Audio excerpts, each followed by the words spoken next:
My liewe mense, ek weet dis harde woorde om met julle te deel, maar ons is belieg.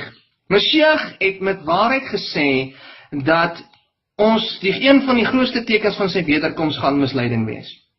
Hulle het vir ons 'n ander Mashiach opgedis, 'n verkeerde Mashiach, 'n Jesus Christus, wat op elke liewe kerk en kerksaal in een of ander manier vorm uitgebeeld word deur hierdie Christogram of monogram prentjies, wat dan op 'n kansel, agter die kansel, op die kerktoring of waar dan ook al staan.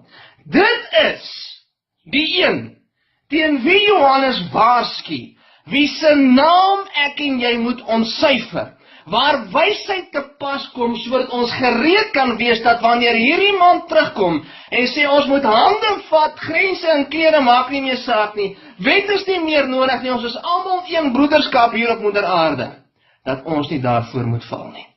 Wees gewaarsku boervolk, gaan toets my, gaan koop julle die woordeboeke, en julle sal sien dat dit wat ek hier sê, klein eenvoudig, straightforward, die waarheid is.